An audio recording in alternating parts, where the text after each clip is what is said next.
Cha-ching! This machine doesn't take imaginary coins. Welcome to Ms. Mojo. And today we're counting down our picks for the top 10 things in Bluey only adults understand.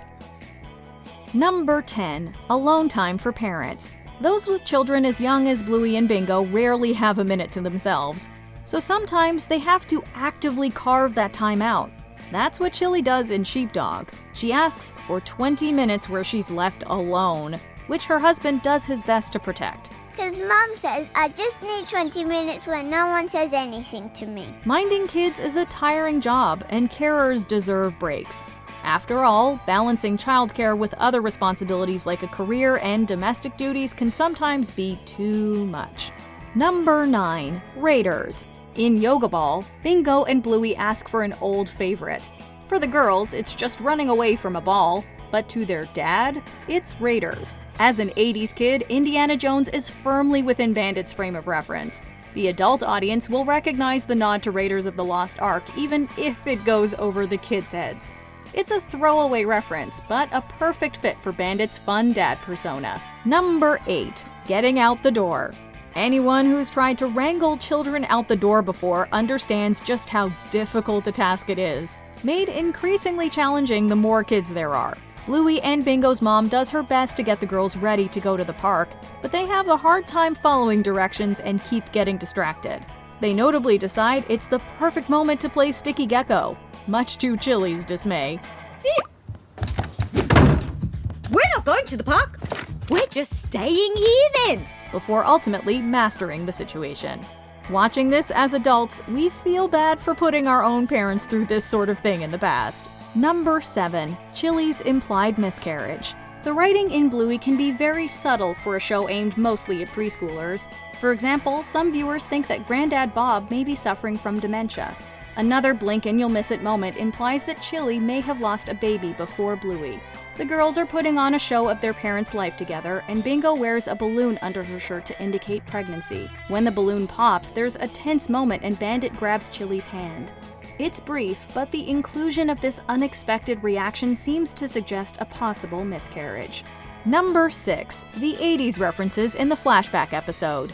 If you remember cassette tapes, or know exactly what happens when you break a jinx, this one's bound to stir up some nostalgia. You might even recognize the She-Ra costume worn by young Chili. If it is young Chili, there's some dispute. Placing Bandit and Chili's childhood specifically in the 80s is a treat for parents of the era, giving them a chance to relive some memorable experiences. Number 5. The Vasectomy Conversation.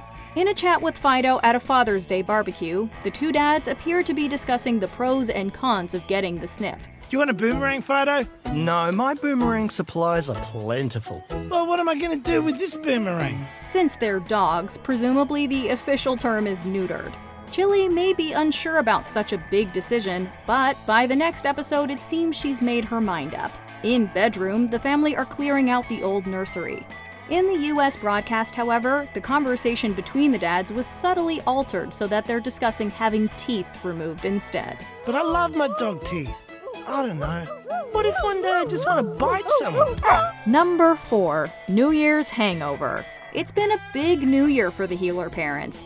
After a party at Uncle Stripe's place, they're feeling a bit fragile, if you know what we mean. But parenthood never stops, and the girls still want to play. Rough seas are not what you want when you're feeling, well, rough, and seeing the typically energetic mom and dads longing for calm is pretty amusing. All aboard! Oh, Bluey, that's too loud. At least the whale game involves lying down, and, on Chili's part, wolfing down some hangover treats.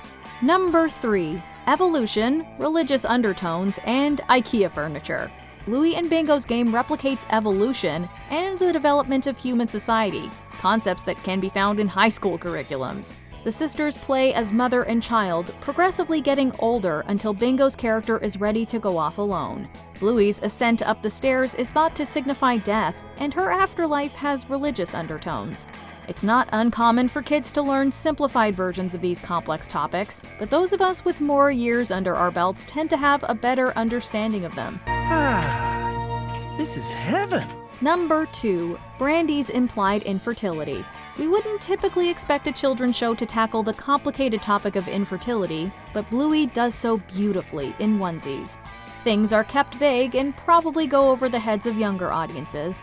A long overdue visit from her sister Brandy prompts Chili to try to explain her difficult situation to Bluey. The mom relates Brandy's struggle to Bluey's desire for a onesie she can't have. You know how you really want Bingo's cheetah onesie? Yeah, more than anything. But it doesn't fit you, so you can't have it. It's implied that Brandy's unable to get pregnant, despite the fact that she wants to. Bingo running away from her aunt in the yard is widely believed to symbolize the situation, and breaks our hearts. Number 1. Parental Guilt. Bluey is great at tackling serious topics in a gentle but informative way that kids will be able to understand. However, on occasion, it speaks directly to the adults. In Baby Race, Chili looks back to her early days as a mother. When Bluey doesn't progress as quickly as the other babies, a touch of parental guilt sets in. Just when Chili's feeling at her lowest, someone more experienced is right there, ready to give her some encouragement. Her kind words might be simple, but they could be exactly what someone needs to hear. Are they happy tears, Mum? Yeah. Happy tears, honey.